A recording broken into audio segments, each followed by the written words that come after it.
Confusion ही confusion है, solution कुछ पता नहीं।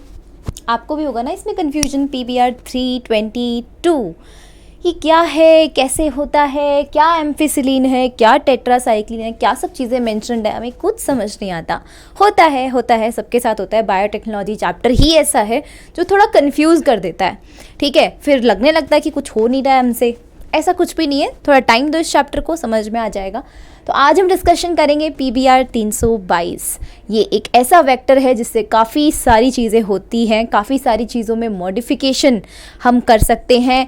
जो हमें एक्चुअली में प्रोडक्ट चाहिए है वो किस तरीके से हम फॉर्म कर रहे हैं। कल की क्लास अगर आपने लगाई हो जिसमें हम ट्रांसफॉर्मेंट को नॉन ट्रांसफॉर्मेंट से डिफरेंस उसमें पता लगा रहे थे, उसके साथ साथ ही आज हम देखेंगे रिकॉम्बिनेंट एंड नॉन रिकॉम्बिनेंट को कैसे अलग करें, ठीक है। अगर आपके पास में बच्चों बैक्टीरिया का एक घोल ऐसा प्रोवाइडेड है जहाँ पर ऐसे बैक्टीरियाज भी प्रेजेंट है जिसके अंदर कोई भी हमारा वेक्टर ट्रांसफ़र नहीं हुआ, ठीक है, यानी कि कोई भी RDNA ट्रांसफ़र नहीं हुआ, और कुछ ऐसे बैक्टीरियाज है जिसमें आपका मन चाहे जीन के साथ में RDNA ट्रांसफ़र हो गया, और कुछ ऐसे बैक्टीरियाज भी है जिसमें वेक्टर तो ट्रांसफ़र हुआ बट उसमें हमारा डिज़ायर्ड जीन नहीं गया। तो 3 टाइप के बैक्टीरियाज हैं। इन तीनों को ही कैसे कैसे हम अलग अलग करें ताकि हमें जो चाहिए है हम वो वहाँ से उठा लें।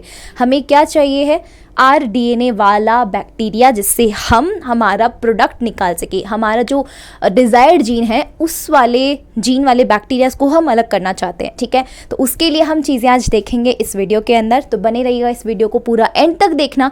कन्फ्यूजन सारा सॉर्ट हो जाएगा। PBR 322 को बिल्कुल ऐसे कन्फ्यूजन को टाटा बाय बाय हम कह देंगे, ठीक है।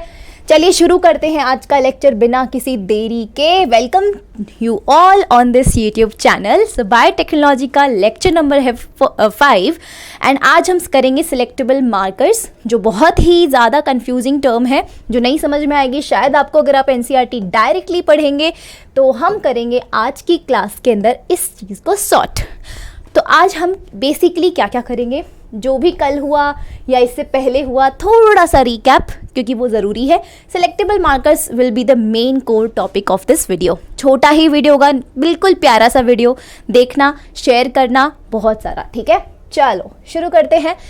ये था बच्चों थोड़ा रिकैप, आपको बता देती हूँ। स्पूलिंग वगैरह हमने करके DNA को सेपरेट किया, सेपरेट करके हमने आइडेंटिफाई किया रिकग्नाइजेशन साइट्स को, जेल इलेक्ट्रोफोरेसिस से DNA को अलग अलग किया, फ्रेगमेंट्स अलग किए, इल्यूजन उसमें इंपॉर्टेंट टर्मिनोलॉजी थी वो भी हमने पढ़ा। इथिडियम ब्रोमाइड से हमने इसको रंगीन किया था DNA के फ्रेगमेंट्स को। फिर हमने इन सिजर्स के थ्रू, मॉलिक्यूलर सिजर्स जो हमारी रेस्ट्रिक्शन एंडोन्यूक्लियस नाम के एंजाइम थे, उनसे हमने इसको काटा। काटने के बाद ब्लंट एंड स्टिकी एंड्स हमें प्राप्त हुए। ब्लंट एंड्स क्या होते हैं, स्टिकी एंड्स क्या होते हैं, इसके लिए रेफ़र करिए पीछे वाले लेक्चर्स जितने भी हैं। डिस्क्रिप्शन बॉक्स में प्लेलिस्ट का लिंक आपको मिल जाएगा। अगर ना मिले तो आपको प्लेलिस्ट के सेक्शन में आपको वीडियो सारी मिल जाएंगी। रेस्ट्रिक्शन एंडोन्यूक्लियस के बारे में डिस्कशन किया, इस चीज़ को इस चीज़ से जोड़ेंगे। तो ये जो हमारा डिज़ायर्ड जीन है येलो कलर वाला, इसको कैसे जोड़ते हैं, कैसे इसको कट किया, कैसे स्टिकी एंड्स प्रोड्यूस किए, सब कुछ we have discovered with NCERT। सबसे खास बात इन लेक्चर्स की है कि आपको NCERT रिव्यू यहाँ मिल रहा है, ठीक है। इससे बढ़िया कुछ नहीं हो सकता। इसके अलावा रेस्ट्रिक्शन एंडोन्यूक्लियस की हमने नेमिंग कर ली थी एंड वेक्टर्स के बारे में कल हमने पढ़ा था। सबसे पहली प्रॉपर्टी हमने पढ़ी थी ORI, ठीक है, ओरिजिन ऑफ रेप्लिकेशन। हर एक वेक्टर के अंदर जो भी हम वेक्टर यूज़ कर रहे हैं, एक ऑर्गेनिज्म से दूसरे ऑर्गेनिज्म में हमारा डिज़ायर्ड जीन ट्रांसफ़र करवाने के लिए हमें एक गाड़ी की ज़रूरत होती है और वो गाड़ी है वेक्टर, ठीक है। तो उस वेक्टर के अंदर होता है ORI, ओरिजिन ऑफ रेप्लिकेशन, क्योंकि हम ना उस वेक्टर को मल्टीप्लाई करवाना चाहते हैं, क्योंकि वो वेक्टर जब मल्टीप्लाई करेगा तभी हमारा डिज़ायर्ड जीन भी मल्टीप्लाई करेगा, और डिज़ायर्ड जीन जितना ज़्यादा मल्टीप्लाई करेगा उतना ही ज़्यादा प्रोटीन बनाएगा या फिर उतना ही ज़्यादा हमारा मटेरियल जो हमें चाहिए वो बनाएगा। तो हम तो यही चाहते हैं, तो इसके लिए हम क्या करेंगे, इसको मल्टीप्लाई करेंगे, ठीक है। उसके लिए ओरिजिन ऑफ रेप्लिकेशन का होना ज़रूरी है, इसके बिना मल्टीप्लिकेशन पॉसिबल नहीं होता। आज हम करते हैं selectable markers and cloning sites को कंप्लीट। सिलेक्टेबल मार्कर्स बच्चों क्या लगता है आपके अकॉर्डिंग क्या हो सकते हैं सिलेक्टेबल मार्कर्स, राइट। तो हमने ना कल की क्लास में देखो नॉन ट्रांसफॉर्मेंट एंड ट्रांसफॉर्मेंट के बारे में डिस्कशन किया था। मैं एक बार फिर से बता देती हूँ, है ना, आज की क्लास में भी हमें, क्योंकि बहुत ज़रूरत पड़ने वाली है इसकी। हमने कल ऐसा कर लिया था कि हमारे पास में ना हमारा जो डिज़ायर्ड जीन वाला वेक्टर था, है ना, उसको डिज़ायर्ड जीन, जैसे ये मान लेते हैं कि this one is the vector, this one is the RDNA actually, है ना, इस कलर से नहीं, हम कोई दूसरा कलर यूज़ करते हैं। दिस वन इज़ RDNA, जिसको मैं ट्रांसफ़र करवाना चाहती हूँ बैक्टीरियाज़ में, ताकि बैक्टीरिया को ग्रो करवा के मैं क्या कर लूँ, मेरा मेन प्रोडक्ट निकाल लूँ। तो एक टाइप की बैक्टीरियाज़ मुझे ऐसे मिले जिसमें ये ट्रांसफ़र हुआ ही नहीं था, ठीक है। एक टाइप के ऐसे बैक्टीरियाज़ मिले मुझे जिसमें ये ट्रांसफ़र ही नहीं हुआ। एक टाइप के ऐसे बैक्टीरियाज़ मुझे मिले और एक टाइप के ऐसे बैक्टीरियाज़, 3 केसेस हो सकते हैं मेरे पास, 3 बैक्टीरियाज़ के ग्रुप में मेरे पास हो सकते हैं कि ये जो RDNA है ये हमारा बन तो गया, लेकिन कभी कभी क्या होता है ना कि ये जो RDNA में जो साइट्स होती हैं, ठीक है, RDNA को बनाने के लिए हमें स्टिकी एंड्स चाहिए होते हैं ना। देखो यहाँ पर जब हमने इसको काटा था तो यहाँ पर स्टिकी एंड्स प्रोड्यूस हुए थे, है ना, और इसी के साथ साथ में जब हमने डिज़ायर्ड जीन को काटा था, डिज़ायर्ड जीन को काटा था, ये रेड वाली डिज़ायर्ड जीन है, तो इसके अंदर भी क्या थे, ये स्टिकी एंड्स थे, ठीक है। तो अगर मैं ऐसी बात करूं कि मान लेते हैं मेरा यहाँ पर ये एंटर ही नहीं हुआ, ठीक है, इसमें मेरा क्या है, एंटर ही नहीं हुआ, क्या, डिज़ायर्ड जीन, ठीक है। तो ये है मेरे पास प्लाज्मिड यानी कि वेक्टर, जिसमें मुझे डिज़ायर्ड जीन एंटर करवाना है। तो इसके अंदर ये है येलो कलर का, और ये देखो इसको काटा तो मैंने स्टिकी एंड्स यहाँ पे भी प्रोड्यूस हुए, इसको काटा तो स्टिकी एंड्स यहाँ पे भी प्रोड्यूस हुए। तो इसकी 2 पॉसिबिलिटीज़ हो सकती है।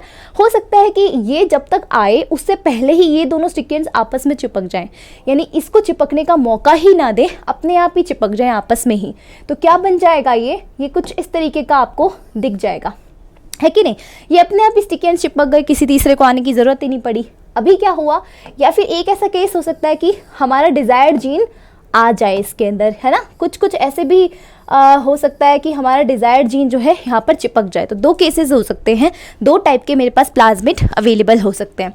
तो एक मैं क्या करती हूँ, इन प्लाज्मिड को ट्रांसफ़र करवाना चाहती हूँ मेरे बैक्टीरिया के अंदर, ताकि वो बैक्टीरिया ग्रो करे और मेरा प्रोडक्ट बना दे, सिंपल सी चीज़ है, ठीक है।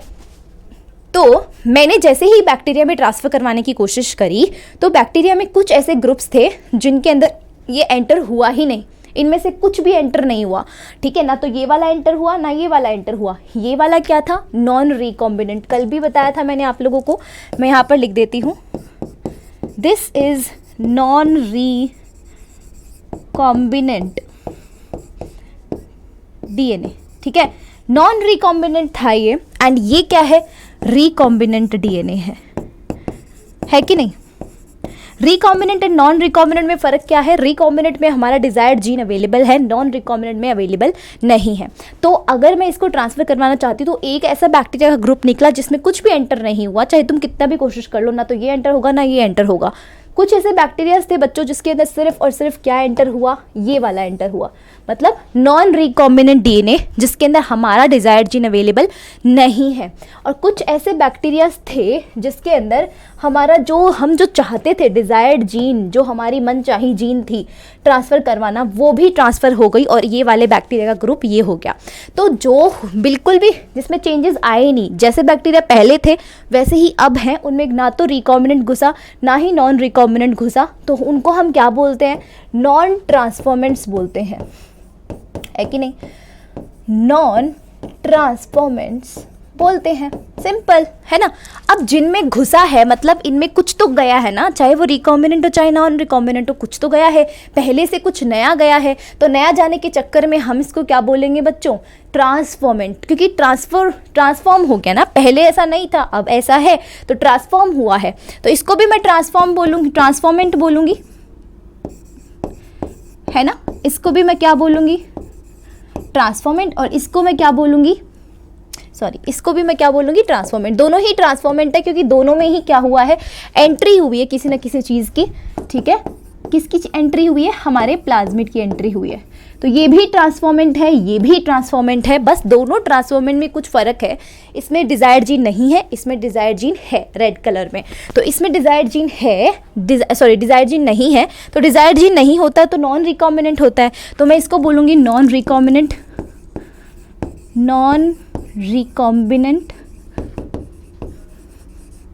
डीएनए ट्रांसफॉर्मेंट, ठीक है। और इसमें क्या है, रिकॉम्बिनेंट डीएनए ना मेरा, तो मैं क्या बोलूँगी, रिकॉम्बिनेंट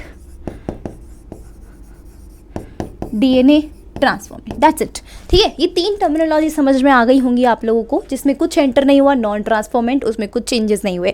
जिसमें कुछ एंटर हुआ वो ट्रांसफॉर्मेंट, पर ट्रांसफॉर्मेंट भी 2 टाइप के हैं। अगर एंटर हुआ जो प्लाज्मिड है उसमें हमारा डिजायर्ड जीन है तो रिकॉम्बिनेंट डीएनए ट्रांसफॉर्मेंट, अगर हमारा डिजायर्ड जीन नहीं है तो non recombinant DNA transformant, that's it.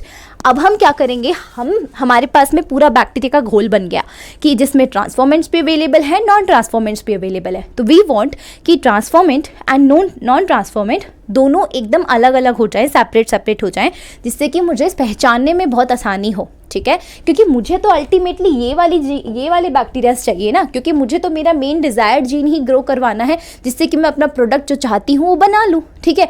तो मुझे ये चीज़ ज़्यादा बढ़ानी है, तो उसके लिए मुझे इन बैक्टीरियाज को अलग अलग करना पड़ेगा, पहचानना पड़ेगा कि विच bacteria is transformant and which bacteria is non transformant, ठीक है। विच बैक्टीरिया इज रिकॉम्बिनेंट और विच बैक्टीरिया इज नॉन रिकॉम्बिनेंट, है ना।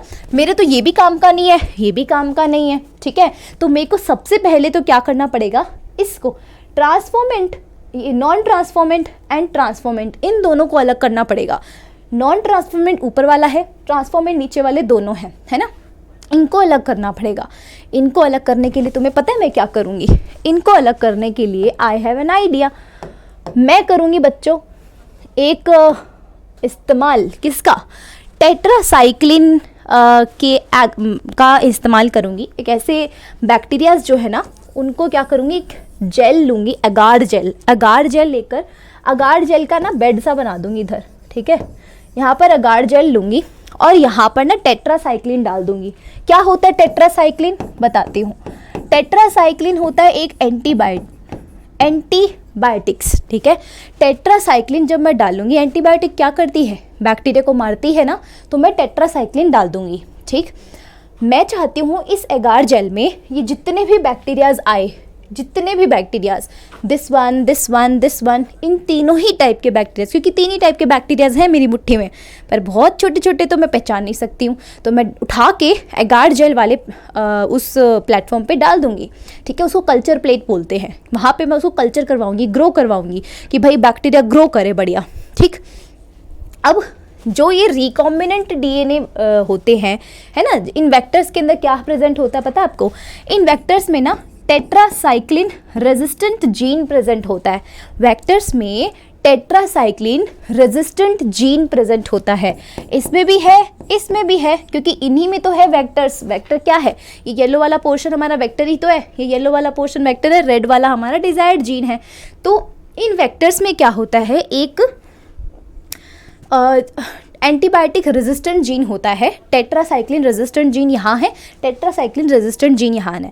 क्या होते हैं रेजिस्टेंट जीन, रेजिस्टेंट वो होते हैं जो उस चीज़ को ना होने दे। मतलब टेट्रासाइक्लिन, अगर मैं इस बैक्टीरिया को मारने के लिए टेट्रासाइक्लिन एंटीबायोटिक का यूज़ करती हूँ तो इस बैक्टीरिया पे असर नहीं पड़ेगा। क्यों, क्योंकि इसके पास टेट्रासाइक्लिन रेजिस्टेंट जीन है। मतलब अगर मैं ऐसा कहूँ कि आपको ना रात में बहुत मच्छर काटते हैं, तो आप क्या करोगे, मच्छर वाली जो होती है उसको चालू करके सो जाओगे, या फिर आप ओडोमॉस लगाओगे। सिंपल सी चीज़ है ना। वो क्या करते हैं, मच्छर को रेपेल करते हैं। मच्छर रेपेलेंट होते हैं ना, मॉस्किटो रेपेलेंट्स।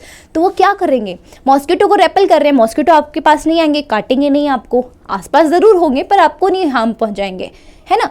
तो वही चीज़ है कि इसके अंदर टेट्रासाइक्लिन रेजिस्टेंट जीन है, इसको कुछ नहीं होएगा, चाहे कितना ही टेट्रासाइक्लिन डाल दो मारने के लिए, कितना भी जहर डाल दो, इनको जहर का असर ही नहीं होगा, क्योंकि उसके प्रति रेजिस्टेंट है, उसके प्रति विरोध करते हैं, उससे इनको कोई फर्क ही नहीं पड़ता। तो जिन बैक्टीरियाज, जिन वेक्टर के अंदर टेट्रासाइक्लिन रेजिस्टेंट या कोई भी एंटीबायोटिक रेजिस्टेंट जीन होता है, उस एंटीबायोटिक का उन बैक्टीरियाज पे कोई फर्क नहीं पड़ता है। ओके, तो अब इसमें तो कोई वेक्टर है ही नहीं, है ना, इसमें तो कोई वेक्टर है ही नहीं। अब वेक्टर नहीं है तो सिंपल सी बात है, कोई एंटीबायोटिक रेजिस्टेंट जीन भी नहीं है, टेट्रासाइक्लिन रेजिस्टेंट जीन भी प्रेजेंट नहीं है। तो टेट्रासाइक्लिन अगर डालूंगी तो इन तीनों में से कौन से बैक्टीरिया हैं बच्चों जो मर जाएंगे? सोचो जरा सा, दिमाग लगाओ, इन तीनों ही में से ही कौन से बैक्टीरिया हैं जो मर जाएंगे अगर मैं टेट्रासाइक्लिन डाल दूंगी इनके ऊपर? फर्स्ट वन, सेकेंड वन या थर्ड वन? बताइए। First one absolutely correct. क्यों मरेंगे ये? क्योंकि इनके पास कोई रेजिस्टिविटी नहीं है, मतलब कोई रेजिस्टेंस नहीं है, इनके पास कोई रेजिस्टर जीन ही नहीं है। टेट्रासाइक्लिन रेजिस्टेंस जीन इनके पास अवेलेबल है, यानी कि ये ही ऐसे बैक्टीरियाज हैं जो टेट्रासाइक्लिन अगर आ जाए तो उनसे लड़ने की क्षमता रखते हैं, उनसे उनके विरोध में लड़ाई करते हैं, और टेट्रासाइक्लिन का उसके ऊपर फ़र्क नहीं पड़ता। तो टेट्रासाइक्लिन का इन दोनों पे कोई फ़र्क नहीं पड़ेगा, क्योंकि इनके पास वो रेजिस्टेंस जीन है, इनके पास कोई रेजिस्टेंस जीन नहीं है, तो इस पे फ़र्क पड़ेगा, तो ये मर जाएंगे। सिंपल सी चीज़ है, इसके पास लड़ने के लिए कोई सेना ही नहीं है भाई, तो मर जाएंगे। तो फर्स्ट वाले क्या होंगे? मर जाएंगे। इस तरीके से हमने एक जीन के थ्रू, एक रेजिस्टेंट जीन के थ्रू, एंटीबायोटिक रेजिस्टेंट जीन के थ्रू हमने क्या चीज़ अलग कर ली? ये वाले बैक्टीरियाज मर जाएंगे, ये वाले बैक्टीरिया जिंदा रहेंगे। अब बोलोगे मैम आपको कैसे पता चलेगा? बैक्टीरिया तो बहुत छोटे छोटे होते हैं, हमें कैसे पता चला कौन से बैक्टीरिया मर गए, कौन से बैक्टीरिया जिंदा है? गुड क्वेश्चन है ना। हमें कैसे पता चलेगा बैक्टीरिया जिंदा है या मर गए? तो जो बैक्टीरिया जिंदा होते हैं ना, वो क्या करते हैं? अपनी कॉलोनी बनाते हैं। कैसे बनाएंगे कॉलोनी, तुम्हें पता है? बैक्टीरिया बड़े शातिर दिमाग होते हैं, है ना, जितना हम सोचते हैं वो उतने नहीं होते। अब बैक्टीरिया क्या करेंगे? कॉलोनी बनाएंगे। जो बैक्टीरिया जिंदा रहेंगे ना, वो ऐसे ऐसे ऐसे ग्रुप में आपको ऐसे दिखाई देंगे, ग्रुप में पार्टी कर रहे होंगे, अरे वाह हम तो जिंदा है, हमारे पास तो रेजिस्टेंट जीन था, हम पे कोई असर ही नहीं हुआ दुश्मन का, दुश्मन ने हल्ला हमारे ऊपर करा, हमें कोई फ़र्क ही नहीं पड़ा। ठीक है, तो ये कॉलोनी बना के मस्त डांस कर रहे होंगे, लेकिन जो मर गए होंगे उनकी कॉलोनी आपको नहीं दिखेगी। तो जिनकी कॉलोनी दिख रही है बच्चों, वो क्या है? Living bacterias. जिनकी कॉलोनी नहीं दिख रही वो है डेड बैक्टीरियाज। तो हमें इन नॉन ट्रांसफॉर्मेंट की कॉलोनी नहीं दिखाई दी। दैट मीन्स कि एक एंटीबायोटिक रेजिस्टेंट जीन की हेल्प से हम क्या कर पा रहे हैं? दो टाइप के बैक्टीरियाज में डिफरेंस ला पा रहे हैं। हमें सिर्फ और सिर्फ कॉलोनी दिखी ट्रांसफॉर्मेंट बैक्टीरियाज की, नॉन ट्रांसफॉर्मेंट की कोई कॉलोनी नहीं दिखी। नॉन ट्रांसफॉर्मेंट कौन से थे? जिनमें हमारा वेक्टर एंटर ही नहीं हुआ। ठीक है, अब वेक्टर चाहे वो विद डिजायर्ड जीन हो या विदाउट डिजायर्ड जीन हो, कहीं से भी कुछ भी एंटर नहीं हुआ उसमें। ठीक है, तो नॉन ट्रांसफॉर्मेंट की मुझे कोई कॉलोनी नहीं दिखती है, मुझे सिर्फ कॉलोनी दिखती है ट्रांसफॉर्मेंट्स की। That means point to be noted बच्चों, पॉइंट टू बी नोटेड कि हम सेलेक्टेबल मार्कर्स हम उनको कहते हैं जो एंटीबायोटिक रेजिस्टेंट जीन होती है, वैक्टर्स में प्रेजेंट होती है। ठीक है, वैक्टर्स में क्या प्रेजेंट होती है? एंटीबायोटिक रेजिस्टेंट जीन, जो एक एंटीबायोटिक के खिलाफ लड़ने में काम में आती है ना, और उसके थ्रू वो ट्रांसफॉर्मेंट को नॉन ट्रांसफॉर्मेंट से अलग कर सकती है। नॉन ट्रांसफॉर्मेंट में क्योंकि कोई वेक्टर एंटर ही नहीं हुआ, तो वेक्टर में ही तो एंटीबायोटिक रेजिस्टेंट जीन होती है, तो अगर वो एंटर ही नहीं हुआ तो एंटीबायोटिक रेजिस्टेंट जीन भी नहीं गई, दैट्स वाई वो मर गए। लेकिन ट्रांसफॉर्मेंट्स में वेक्टर एंटर हुआ है ना एंटीबायोटिक रेजिस्टेंट जीन, तो वो मरे नहीं। ठीक है, that is why we can differentiate between transformants and non transformant with the help of one gene, that is antibiotic resistant gene, right. तो मैंने इस एगार जेल में ना सारे बैक्टीरियाज को क्या करवाया? ग्रो करवाया। ट्रांसफॉर्मेंट, नॉन ट्रांसफॉर्मेंट, जो 3 कैटेगरी के बैक्टीरियाज थे ना मेरे पास, non transformant, recombinant transformant, non recombinant transformant, उन सबको यहाँ ग्रोथ करवाया। लेकिन ग्रोथ करवा के इस पर डाल दिया टेट्रासाइक्लिन। टेट्रासाइक्लिन एंटीबायोटिक थी। ये सोची मैं बैक्टीरियाज को जाके मारूंगी, तो ये बैक्टीरियाज को मारने तो आई, बट 2 टाइप के बैक्टीरियाज जो थे, जो ट्रांसफॉर्मेंट्स थे, recombinant and non recombinant transformants, दोनों को ये मार नहीं पाई, सिर्फ नॉन ट्रांसफॉर्मेंट को मार पाई, क्योंकि उनके पास कोई रेजिस्टेंट जीन नहीं थी, अपने आप को बचाने के लिए कोई हथियार नहीं थे, पर उनके पास थे। ठीक है, तो इस तरीके से हम क्या करते हैं? सेलेक्टेबल मार्कर्स बोलते हैं बच्चों। सेलेक्टेबल मार्कर्स एक जीन होता है एंटीबायोटिक रेजिस्टेंट जीन। ठीक है, एंटीबायोटिक रेजिस्टेंट, ठीक है, gene. Selectable marker is nothing but just antibiotic resistant gene, जिसकी हेल्प से हम ट्रांसफॉर्मेंट एंड नॉन ट्रांसफॉर्मेंट में डिफ्रेंशिएट कर सकते हैं। तो क्या मैं यहाँ लिख दूँ? क्या मैं यहाँ बच्चों लिख दूँ कि वी कैन डिफ्रेंशिएट क्या? ट्रांसफॉर्मेंट विथ नॉन ट्रांसफॉर्मेंट हम डिफ्रेंशिएट कर सकते हैं। इट हेल्प्स अस, आपको पता है, it helps us to differentiate between transformant and non transformant, ठीक है। रिकॉम्बिनेंट एंड नॉन रिकॉम्बिनेंट में कैसे डिफरेंशिएट करना, उसकी अलग कहानी है। पर पहले आपको ये समझना है कि ट्रांसफॉर्मेंट एंड नॉन ट्रांसफॉर्मेंट को कैसे अलग करें। Between transformant and non transformant, अगर आपको नहीं पता था ना तो कहीं ना कहीं लिख लो प्लीज़, ठीक है, बिकॉज ये बहुत इंपॉर्टेंट टर्मिनोलॉजीज हैं, बहुत कंफ्यूज करती हैं। तो हमें कंफ्यूज नहीं होना, हमें चकाचक बिल्कुल अपना कॉन्सेप्ट कर लेना है। तो डिफरेंशिएट किसके बीच में हम कर पा रहे हैं, ट्रांसफॉर्मेंट को नॉन ट्रांसफॉर्मेंट से, दैट्स इट। हम आगे चलते हैं। अब क्वेश्चन दिमाग में आ गया होगा कि अरे यार हमने ट्रांसफॉर्मेंट को तो नॉन ट्रांसफॉर्मेंट से अलग कर लिया, बट हमारे पास नॉन ट्रांसफॉर्मेंट तो चलो मर गए, हमें नहीं दिख रहे, बट ट्रांसफॉर्मेंट भी दो टाइप के दिख रहे हैं ना। एक तो ऐसे ट्रांसफॉर्मेंट है जिसमें हमारा डिजायर्ड जीन वाला वेक्टर घुसा हुआ है, मतलब रिकॉम्बिनेंट है, रिकॉम्बिनेंट डीएनए घुसा हुआ है। और लेकिन एक ऐसे ट्रांसफॉर्मेंट है जिसमें हमारा रिकॉम्बिनेंट डीएनए नहीं घुसा हुआ, मतलब उसमें सिर्फ ऐसा ही वेक्टर घुसा हुआ है जिसके अंदर जो वेक्टर अपने आप ही चिपक गया था, अपने ही स्टिकी एंड से चिपका के गोल गोल बन गया था, उसमें कोई हमारा रेजिस्टेंट कोई हमारा डिजायर्ड जीन एंटर ही नहीं हुआ था, तो वो नॉन रिकॉम्बिनेंट डीएनए था जो कि चला गया। तो मैम हमें तो आप बस अब ये बताओ, नॉन ट्रांसफॉर्मेंट तो गए, कहानी से बाहर है, ट्रांसफॉर्मेंट के अंदर हम दोनों को अलग कैसे करें, रिकॉम्बिनेंट एंड नॉन रिकॉम्बिनेंट को कैसे अलग करें। हाँ, तो इसके लिए हमें क्या रिक्वायर होता है बच्चों, इसके लिए हमें रिक्वायर होता है PBr 322, ठीक है। PBr 322 के थ्रू हम अलग करेंगे रिकॉम्बिनेंट को नॉन रिकॉम्बिनेंट से। दो कॉलोनीज बनाएंगे हम, एक एम्फिसिलिन की, एक टेट्रासाइक्लिन की। क्या होते हैं ये, चलिए जानते हैं आगे आने वाली वीडियो के अंदर। छोड़ के मत जाइएगा वीडियो को, बड़ा ही इंटरेस्ट आने वाला है अब, क्योंकि अब है हमारी कन्फ्यूजन को क्लियर करने की शुरुआत, ठीक है।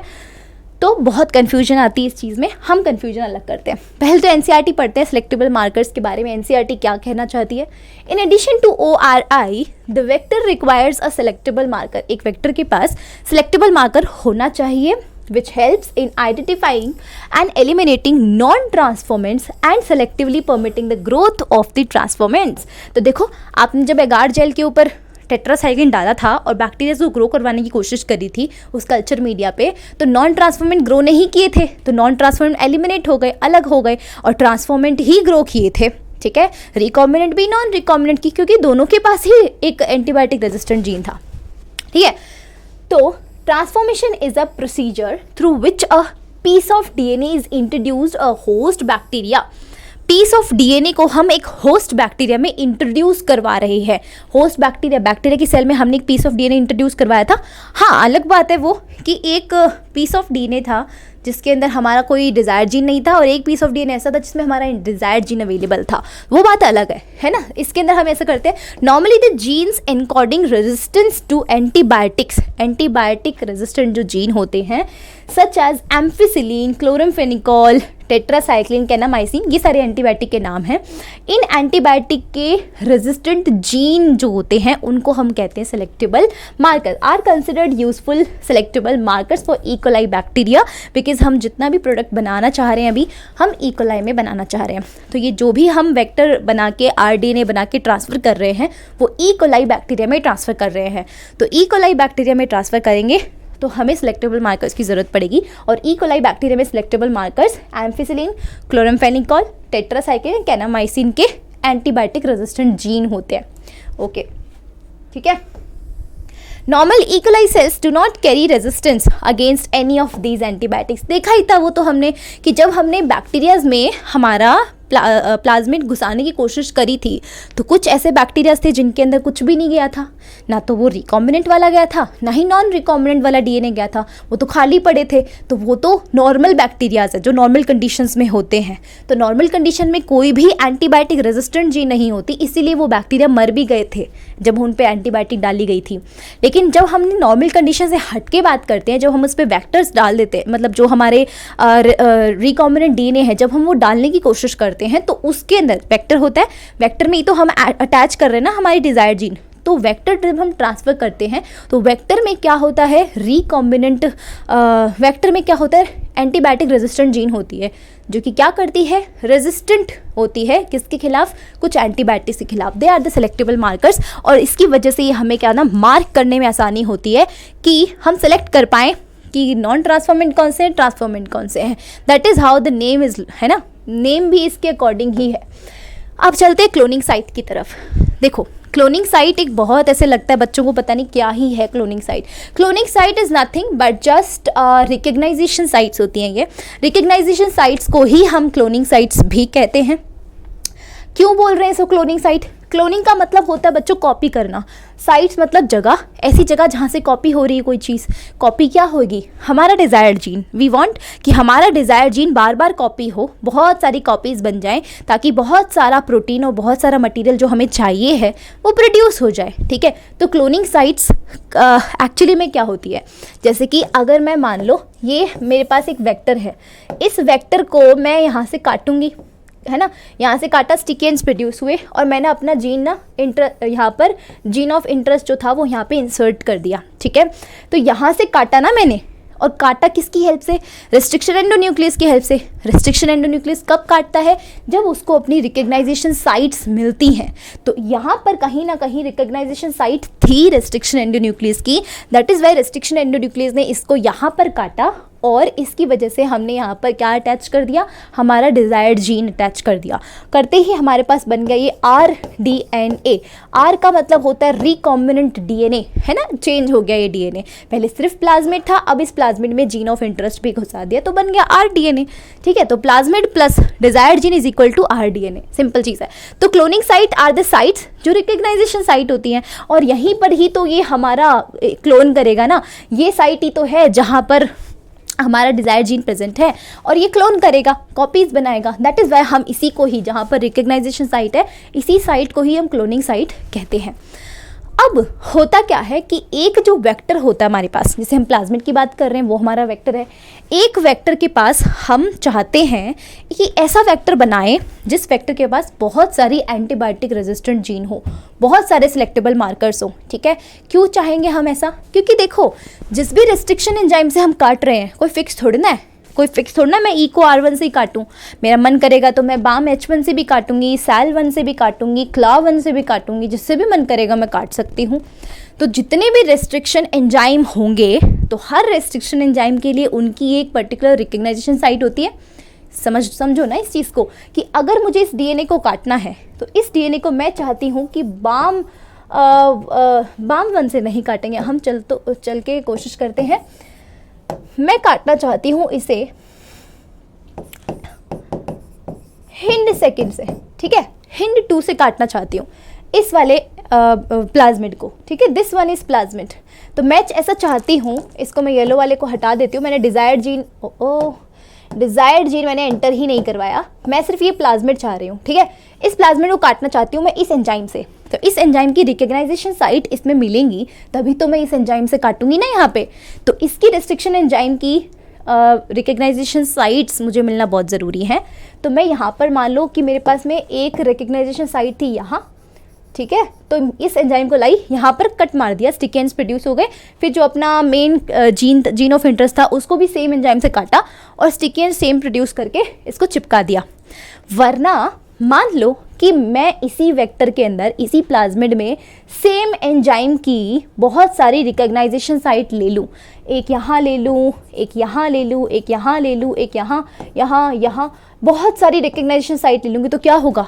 ये एंजाइम आएगा और यहाँ कट लगाएगा, यहाँ कट लगा दिया, यहाँ कट लगा दिया, यहाँ कट, यहाँ कट, यहाँ कट, यहाँ कट, यहाँ कट, पूरा का पूरा प्लाज्मिड ही डिस्ट्रॉय कर दिया।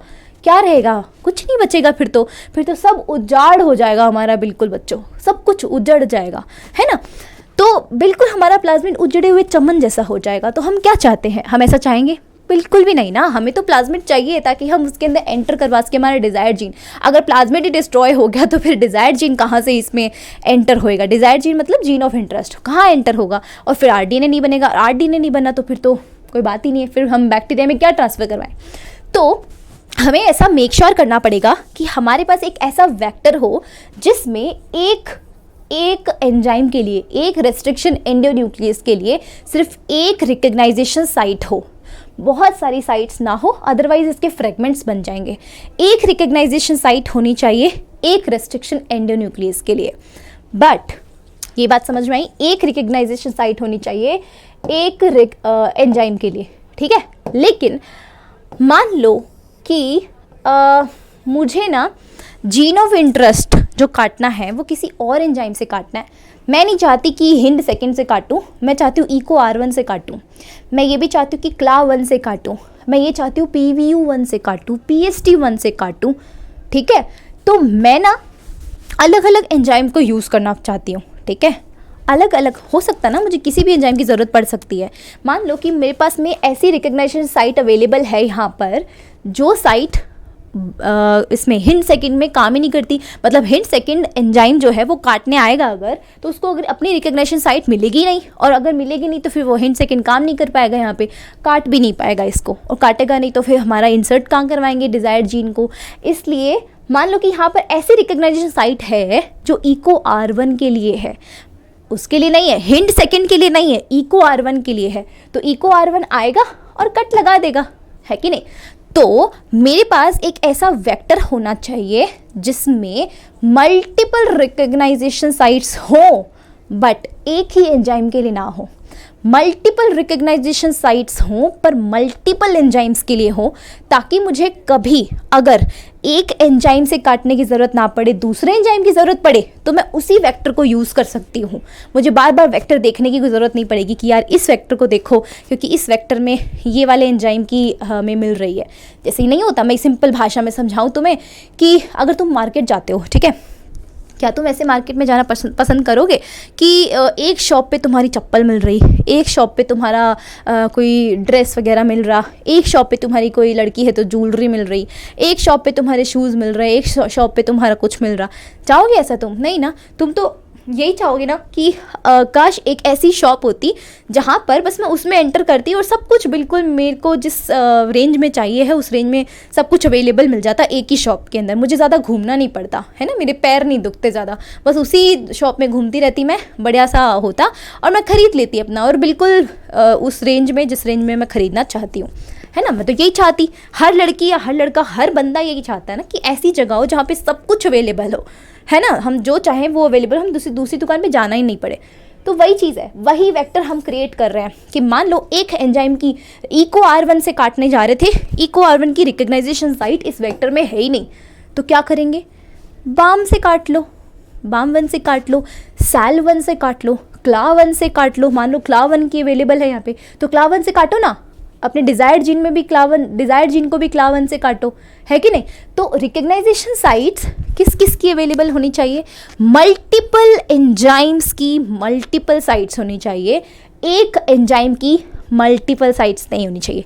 क्या समझे, एक एंजाइम की मल्टीपल साइट्स नॉट अवेलेबल नहीं होनी चाहिए, वरना एक एंजाइम आएगा अपनी सारी साइट्स पे कट लगा देगा, फ्रेगमेंट्स हो जाएंगे।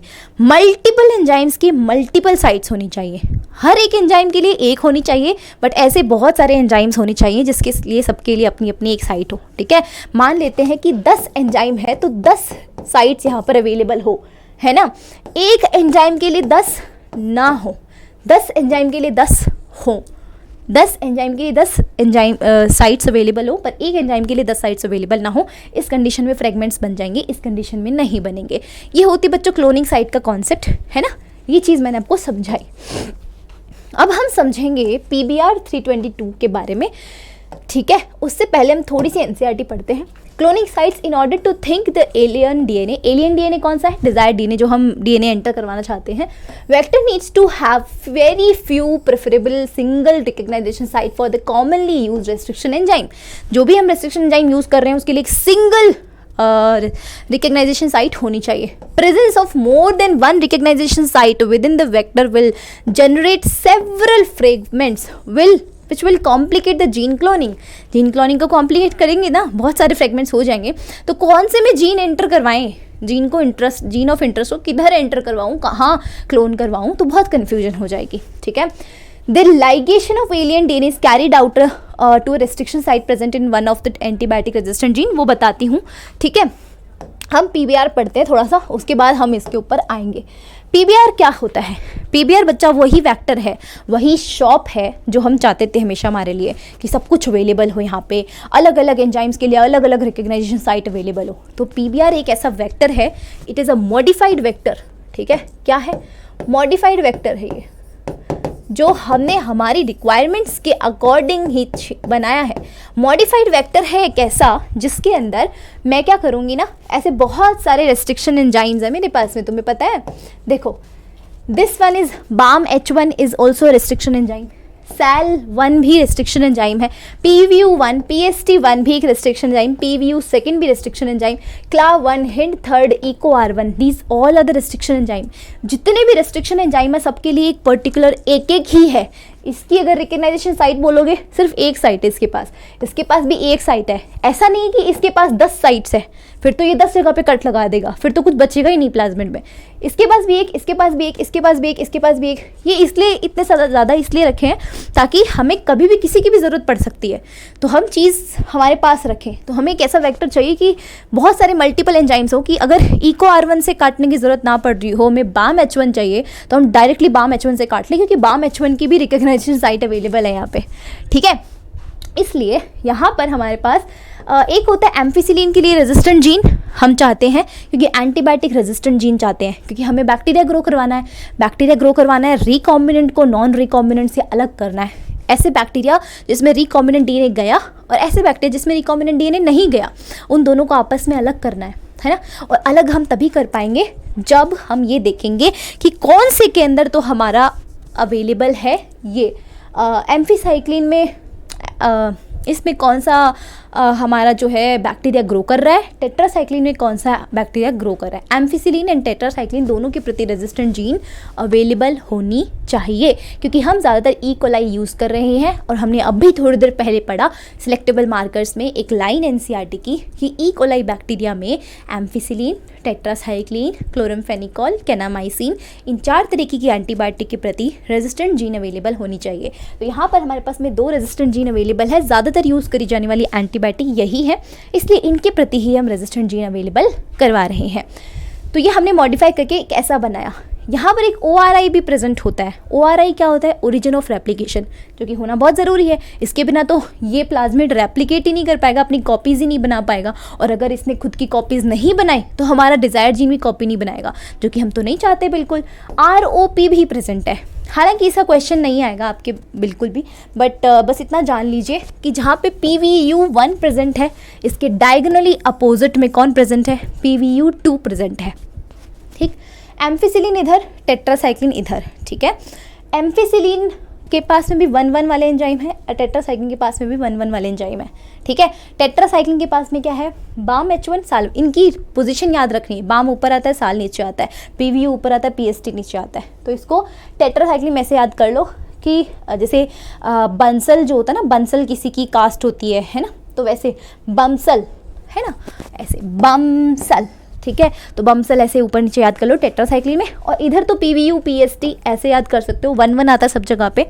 यहाँ पर भी क्ला हिंद हो जाएगा, जैसे कि जय हिंद बोलते हम, है कि नहीं, हम नारा लगाते हैं ना जय हिंद, वैसे हम बोलेंगे क्ला हिंद, ठीक है। तो इसको आप ऐसे याद करो। और यहाँ पर पास में EcoR1 आप थोड़ा सा याद रखना पड़ेगा, या फिर आप ऐसे याद कर लो कि आजकल ना लोग कोरोना के बाद से, मतलब कोरोना जब था तब जय हिंद ऐसे तो पहले फिजिकली प्रेजेंट होकर ऐसे जय हिंद करते थे। अब जो जय हिंद कर रहे हैं वो कैसे कर रहे हैं? जैसे कि हमारे पास में वेबसाइट्स अवेलेबल हो गई हैं, इंटरनेट का ज़माना है, फोटो भेज रहे हैं लोग, है ना, कार्ड्स भेज रहे हैं शादी के लिए, वैसे ही जय हिंद भेज रहे हैं हम किसी को, है ना, जय हिंद नहीं क्ला हिंद भेज रहे हैं हम, क्ला हिंद, ठीक है, क्ला हिंद, ओके। तो ये क्ला हिंद आप याद कर सकते हो। ये फर्स्ट है, बस ये थर्ड अचानक से आ गया और नीचे ये सेकंड आ गया, ठीक है। नीचे सेकंड, ऊपर थर्ड, सिंपल सी बात है। फर्स्ट, नीचे सेकंड, ऊपर थर्ड, दैट्स इट, ठीक है। ये पोजीशंस ROP कहाँ होता है, ORI कहाँ होता है, सब कुछ आपको याद होनी चाहिए। अब बच्चों एक चीज़ है ना, हमें जानने की बहुत ज़्यादा ज़रूरत ये है कि मान लेते हैं कि मेरे पास में ये वाला PBR है, इसमें मैं क्या करवाऊँ? इधर टेट्रासाइक्लिन अवेलेबल है, इधर एम्फिसिलिन रेजिस्टेंट जीन अवेलेबल है, ठीक, इधर टेट्रासाइक्लिन रेजिस्टेंट जीन अवेलेबल है। इस टेट्रासाइक्लिन रेजिस्टेंट जीन के अंदर मैं चाहती हूँ अपना जीन ऑफ इंटरेस्ट इंसर्ट करवाना। मान लो इस टेट्रासाइक्लिन रेजिस्टेंट जीन के पास में कौन कौन से एंजाइम्स की रिकग्नाइजेशन साइट थी? इस टेट्रासाइक्लिन रेजिस्टेंट जीन के पास 2 एंजाइम्स अवेलेबल थे, बमसल याद करवाया था, यहाँ पे BAM H1 की रिकग्नाइजेशन साइट थी और यहाँ पे SAL1 की रिकग्नाइजेशन साइट थी। तो मैं चाहती हूँ कि जो मेरा जीन ऑफ इंटरेस्ट है उसको मैंने किससे काटा? ये मेरा जो जीन ऑफ इंटरेस्ट था इसको मैंने काटा है बच्चों बाम H1 से, ठीक है, इससे काटा। तो बाम H1 से काट कर यहाँ पे स्टिकी एंड्स प्रोड्यूस कर लिए। और बाम H1 से काटा है, अगर मैंने जीन ऑफ इंटरेस्ट को बाम H1 से काटा है तो मैं ये थोड़ी ना चाहूँगी कि मैं इस वेक्टर को किसी और से काट दूँ ताकि स्टिकी एंड्स प्रोड्यूस ही ना हो, है ना। मैं तो यही चाहूँगी स्टिकी एंड्स दोनों में प्रोड्यूस हो ताकि दोनों चिपक जाए और मेरा DNA एंटर हो जाए, जीन ऑफ इंटरेस्ट एंटर हो जाए यहाँ पे। तो अगर मैंने उसको बाम H1 से काटा है तो इसको भी बाम H1 से काटना पड़ेगा। और बाम H1 कहाँ प्रेजेंट है? टेट्रासाइक्लिन रेजिस्टेंट जीन के अंदर। जब मैं बाम H1 से इसको काट दूंगी, है ना, बाम H1 से अगर मैं इसको काट दूंगी तो ये टेट्रासाइक्लिन रेजिस्टेंट जीन बच्चों उड़ जाएगा इधर से। बाम H1 से एंजाइम से अगर मैं अगर मैं यहाँ से काट दूंगी बाम H1 से, तो बाम H1 से काटने पर ये वाला टेट्रासाइक्लिन रेजिस्टेंट जीन जो था वो डिस्ट्रॉय हो जाएगा, क्योंकि भाई ये एरिया पूरा कट ही गया, डिस्ट्रॉय हो गया। ये कटेगा तभी तो मेरा वो जीन आएगा, जीन ऑफ इंटरेस्ट, तभी तो यहाँ पे चिपकेगा। तो टेट्रासाइक्लिन रेजिस्टेंट जीन तो गायब हो गया, ठीक। तो मेरे पास में ऐसे बैक्टीरियाज आ गए जिसमें टेट्रासाइक्लिन रेजिस्टेंट जीन नहीं है और मेरा जीन ऑफ इंटरेस्ट अवेलेबल है यहाँ, ठीक। कहाँ अवेलेबल है? इस वाली जगह पे जहाँ टेट्रासाइक्लिन रेजिस्टेंट जीन हुआ करता था, यहाँ पर एम्फिसिलिन रेजिस्टेंट जीन अवेलेबल है, ठीक। अब मैं क्या करती हूँ, अब मैं ऐसा करती हूँ कि मेरे पास बैक्टीरियाज को ग्रो करवाती हूँ मैं, ठीक है। अब देखो ज़रूरी नहीं है कि मैं इसको काटूंगी तो मेरा ये जीन ऑफ इंटरेस्ट आएगा और इसे चिपक के ऐसा वाला DNA बन जाएगा, ज़रूरी नहीं है। दो कैटेगरीज हो सकती हैं। हो सकता है कि ये चिपक के बिल्कुल मेरा RDNA बन जाए, हो सकता है ये ना भी बने, अपने आप ही चिपक जाए। इसकी जो ये रेस्ट्रिक्शंस मतलब स्टिकी एंड्स थे ये अपने आप ही आपस में चिपक जाए, है ना। यहाँ पर मेरा जीन ऑफ इंटरेस्ट एंटर ही नहीं हुआ, बस ये ऐसे ही चिपक जाए और ये बन जाए, है ना। तो मैं क्या करूँगी, इसमें जो है एम्फिसिलिन रेजिस्टेंट जीन अवेलेबल है। इसमें क्या है? एम्फिसिलिन रेजिस्टेंट जीन अवेलेबल है। मैं करती हूँ इन बैक्टीरियाज को ग्रो ताकि मुझे पता चले कि मेरा जीन ऑफ इंटरेस्ट कहाँ एंटर हुआ है, ठीक। मैं करती हूँ इन बैक्टीरियाज को बच्चों कहाँ पे ग्रो, एक ऐसा मीडियम लूँगी, वापस से एक कल्चर मीडियम लूँगी जहाँ बैक्टीरिया को ग्रो कर सकूँ, और उस कल्चर मीडियम में मैं डालूँगी एम्फिसिलिन, है ना। एम्फिसिलिन डालूंगी। एम्फिसिलिन क्या है? एंटीबायोटिक। अगर मैं एम्फिसिलिन डालूंगी तो ये वाले बैक्टीरियाज भी इसमें हैं, ये वाले बैक्टीरियाज भी इसमें हैं। तो बच्चों क्या दोनों में से कौन से अवेलेबल रहेंगे? ये वाले अवेलेबल रहेंगे, है कि नहीं। तो ग्रो करवा लिया, दोनों ही ग्रो हो रहे हैं, ये भी है ये भी है, क्योंकि दोनों के पास एम्फिसिलिन से रेजिस्टेंट जीन अवेलेबल है। एम्फिसिलिन रेजिस्टेंट जीन दोनों के पास अवेलेबल है, तो एम्फिसिलिन कितना ही डाल दो इन पे, कितनी एंटीबायोटिक डाल दो, ये मरेंगे नहीं, ये ग्रो करते जाएंगे। फिर मैं क्या करूँगी, अरे यार ऐसे तो समझ नहीं आ रहा कि मेरे रिकॉम्बिनेंट और नॉन रिकॉम्बिनेंट अलग कैसे हुए। ये रिकॉम्बिनेंट है, समझ में आ रहा है ना कि ये रिकॉम्बिनेंट है क्योंकि इसमें मेरा जीन ऑफ इंटरेस्ट है, ये नॉन रिकॉम्बिनेंट है क्योंकि इसमें जीन ऑफ इंटरेस्ट नहीं है। तो अलग तो नहीं हुए, ये एम्फिसिलिन में डाला तब। अब मैं क्या करूँगी, इस वाले मीडियम में से एक कपड़ा लूँगी, कपड़े पे थोड़े से ऐसे बैक्टीरिया चिपका लूँगी। ये बैक्टीरिया ग्रो करेंगे बच्चों, ग्रो करके अपनी कॉलोनी बना लेंगे, है ना। ये वाले रिकॉम्बिनेंट भी अपनी कॉलोनी बना लेंगे, नॉन रिकॉम्बिनेंट भी अपनी कॉलोनी बना लेंगे। मैं एक कपड़ा लूँगी, इसके ऊपर थोड़ा बैक्टीरिया का सैंपल ले लूँगी, रिकॉम्बिनेंट बैक्टीरिया का भी सैंपल ले लूँगी, नॉन रिकॉम्बिनेंट बैक्टीरिया का भी सैंपल ले लूँगी। सैंपल लेकर मैं एक दूसरे मीडियम में जाऊँगी और दूसरा मीडियम के अंदर भी मैंने कल्चर मीडियम क्रिएट किया हुआ है। उस कल्चर मीडियम में मैंने जो भी न्यूट्रिएंट्स चाहिए होते हैं बैक्टीरिया को ग्रो करवाने के लिए वो सब डाल दिए, और साथ साथ में अब की बार मैंने डाला बच्चों टेट्रासाइक्लिन। अब देखो एक चीज़ नोट करना, टेट्रासाइक्लिन जब मैंने यहाँ पर डाला तो ये वाले जो नॉन रिकॉम्बिनेंट्स थे, नॉन रिकॉम्बिनेंट में क्या हुआ, मेरा जीन ऑफ इंटरेस्ट नहीं एंटर हुआ, ठीक है। जीन ऑफ इंटरेस्ट नहीं हुआ तो ये क्या हुआ, वापस चिपक गया। पहले काटा था मैंने लेकिन चिपक गया तो टेट्रासाइक्लिन गायब तो नहीं हुआ, अभी भी है टेट्रासाइक्लिन की रेजिस्टेंट जीन यहाँ पर। तो यहाँ पर टेट्रासाइक्लिन की रेजिस्टेंट जीन है। ये कब हटती, जब मेरा जीन ऑफ इंटरेस्ट एंटर करता। तो जीन ऑफ इंटरेस्ट यहाँ एंटर किया है, रिकॉम्बिनेंट में एंटर किया है, तो रिकॉम्बिनेंट में एंटर होने की वजह से, जीन ऑफ इंटरेस्ट एंटर होने की वजह से टेट्रासाइक्लिन डिस्ट्रॉय हो गया, टेट्रासाइक्लिन रेजिस्टेंट जीन डिस्ट्रॉय हो गया। तो ये टेट्रासाइक्लिन के प्रति रेजिस्टेंस शो नहीं करेंगे, लेकिन ये करेंगे क्यों, क्योंकि यहाँ पर जब मैंने काटा तो इस जीन ऑफ इंटरेस्ट के आने से पहले ही ये स्टिकेंट्स अपने आप चिपक गए आपस में, और चिपक के इन्होंने वापस टेट्रासाइक्लिन रेजिस्टेंट जीन यहाँ पर अपने आप आ गया, ठीक है। तो अब क्या होगा, इन दोनों ही बैक्टीरियाज को मैं इसमें डालती हूँ। अब की बार मैं कल्चर मीडियम दूसरा लेती हूँ टेट्रासाइक्लिन डालती हूँ उस कल्चर मीडियम में, दोनों ही बैक्टीरियाज को डालती हूँ। अब की बार बच्चों, अब की बार देखने को मिलता है डिफरेंस, इन दोनों में से कौन सा जिंदा रहेगा? क्या लगता है आपको, ये वाला या ये वाला? ऑब्वियसली ये वाला, क्योंकि इसके पास टेट्रासाइक्लिन रेजिस्टेंट जीन है, ये रेजिस्ट करता है टेट्रासाइक्लिन की एक्टिविटी, खुद पे नहीं होने देता। टेट्रासाइक्लिन इसको मारने आया बैक्टीरिया को, पर ये मरेगा नहीं क्योंकि इसके पास रेजिस्टेंट जीन अवेलेबल है, क्योंकि इसके स्टिकेंट्स खुद में ही चिपक गए थे, जीन ऑफ इंटरेस्ट आया ही नहीं था डिस्ट्रॉय करने के लिए। यहाँ जीन ऑफ इंटरेस्ट डिस्ट्रॉय करने के लिए आ गया था और टेट्रासाइक्लिन रेजिस्टेंट जीन डिस्ट्रॉय हो गई थी। तो ये वाले बैक्टीरिया बच्चों, ये वाले बैक्टीरिया थे हमारे रिकॉम्बिनेंट, ठीक है, रिकॉम्बिनेंट बैक्टीरिया यही तो थे। रिकॉम्बिनेंट उन्हीं को कहते हैं जिसके अंदर हमारा जीन ऑफ इंटरेस्ट एंटर हुआ हो। ये थे बच्चों non recombinant.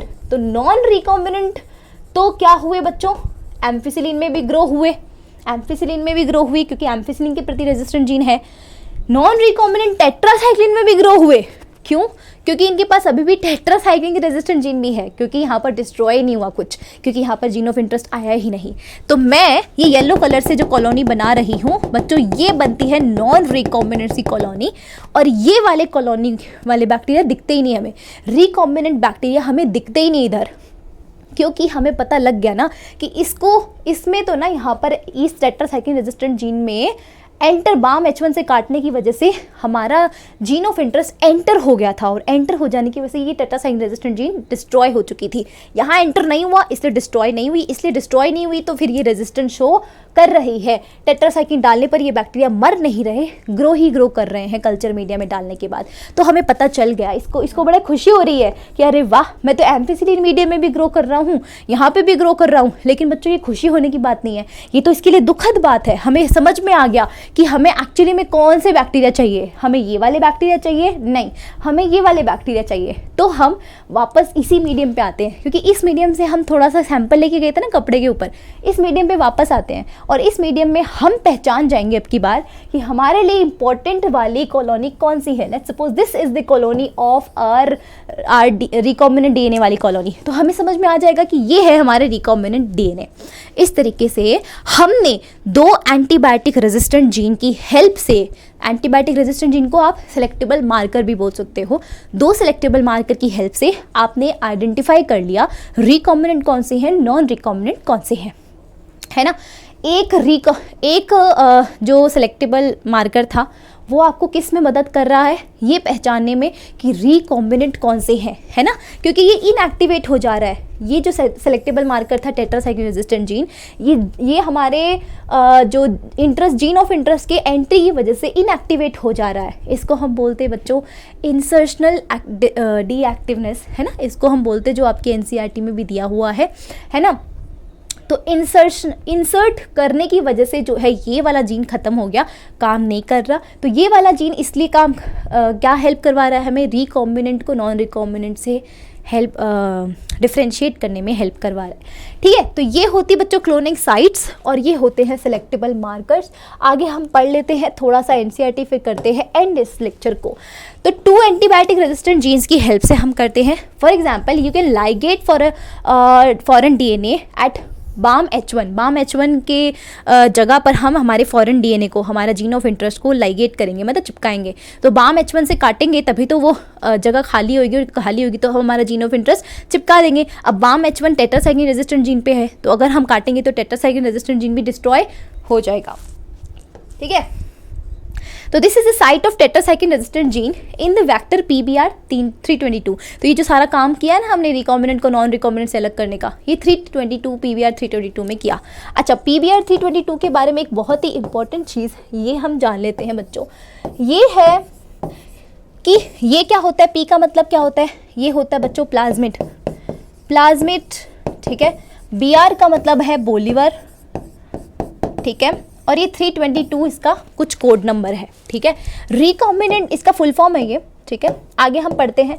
The recombinant plasmid will lose tetracycline resistant gene. जो रिकॉम्बिनेंट हुआ है मतलब जिसमें हमारा जीन ऑफ इंटरेस्ट गया है, बाम H1 से काटने पर साइट खाली हुई और जीन ऑफ इंटरेस्ट एंट्री किया, और दैट इज वाई कि वो हमारा रिकॉम्बिनेंट डीएनए बन गया। तो रिकॉम्बिनेंट डीएनए के अंदर हमारा टेट्रासाइक्लिन रेजिस्टेंट जीन नहीं होगा, ये हमारा जो है डीएक्टिवेट हो जाएगा फॉरेन जीन की एंट्री की वजह से, but can still be selected out from the non recombinant ones. Non recombinant से हम अलग कैसे करेंगे, प्लेटिंग करेंगे हम उनकी, हमने कल्चर मीडियम करे थे ना, एक एम्फिसिलिन का कल्चर मीडियम, एक टेट्रासाइक्लिन का। तो प्लेटिंग की वजह से ट्रांसफॉर्मेंट जो थे ऑन टेट्रासाइक्लिन कंटेनिंग मीडियम, हम टेट्रासाइक्लिन कंटेनिंग मीडियम के अंदर हमने पहले ट्रांसफॉर्मेंट को नॉन ट्रांसफॉर्मेंट से अलग किया था, है ना। जो ट्रांसफॉर्मेंट थे वो टेट्रासाइक्लिन में ग्रो किए थे, चाहे वो रिकॉम्बिनेंट हो चाहे नॉन रिकॉम्बिनेंट हो। अब जो नॉन ट्रांसफॉर्मेंट थे वो तो टेट्रासाइक्लिन में ग्रो ही नहीं किए, क्योंकि नॉन ट्रांसफॉर्मेंट जो हमारे बैक्टीरियाज थे उसके अंदर तो कोई वेक्टर घुसा ही नहीं, और उसमें वेक्टर नहीं घुसा तो उसमें कोई एंटीबायोटिक रेजिस्टेंट जीन भी नहीं है, ठीक है। उसके आगे tetracycline containing medium, the transformants growing on the ampicillin containing medium. Transformant ampicillin पे ग्रो कर रहे थे ना, दोनों ही ट्रांसफॉर्मेंट ने हमारे एम्फिसिलिन पे ग्रो किया था, क्योंकि दोनों के पास एम्फिसिलिन रेजिस्टेंट जीन था, है ना। Then transferred on the medium containing tetracycline, फिर हमने टेट्रासाइक्लिन में ग्रो किया। याद करो, यहाँ पे मैंने एम्फिसिलिन का कल्चर मीडिया बनाया था, यहाँ पर मैंने टेट्रासाइक्लिन का कल्चर मीडिया बनाया था। एम्फिसिलिन में दोनों बस मस्ती मजाक कर रहे थे, घूम रहे थे, फिर रहे थे, ग्रो कर रहे थे। इधर क्या हुआ, रिकॉम्बिनेंट डीएनए ग्रो नहीं किए, क्योंकि बाम H1 से काटने पर टेट्रासाइक्लिन रेजिस्टेंट जीन गायब हो गई थी। इसलिए टेट्रासाइक्लिन के अंदर सिर्फ और सिर्फ एम्फिसिलिन रेजिस्टेंट जीन वाले बैक्टीरिया ही ग्रो कर मतलब एम्फिसिलिन बैक्टीरिया वाले जीन जो थे, जिसके पास सिर्फ एम्फिसिलिन रेजिस्टेंट जीन था, वो क्या थे, वो ग्रो नहीं कर पाए थे, क्योंकि उनके पास टेट्रासाइक्लिन नहीं था, ठीक है। तो ये the recombinants will grow in ampicillin containing medium but not on the containing of the tetracycline. Tetracycline में नहीं कर पाए थे, क्योंकि टेट्रासाइक्लिन में तो जीन ही चली गई थी। But the non recombinant will grow on the medium containing both of the antibiotics. दोनों में, टेट्रासाइक्लिन, एम्फिसिलिन, दोनों में ग्रो कर रहे थे non recombinant. In this case one antibiotic resistant gene helps in the selecting the transformant. एक antibiotic resistant gene हमें transformant से नॉन ट्रांसफॉर्मेंट को अलग करने में काम आ रही है, जब जाते टेट्रासाइक्लिन, ठीक है। Whereas the other antibiotic resistant gene gets inactivated due to insertion. जो हमारा जीन ऑफ इंटरेस्ट था उसको जब हमने इंसर्ट किया, दैट इज़ वाई हमारी जो दूसरी एंटीबायोटिक रेजिस्टेंट जीन वो तो गायब ही हो गई थी, ठीक है। And helps in selection of recombinants.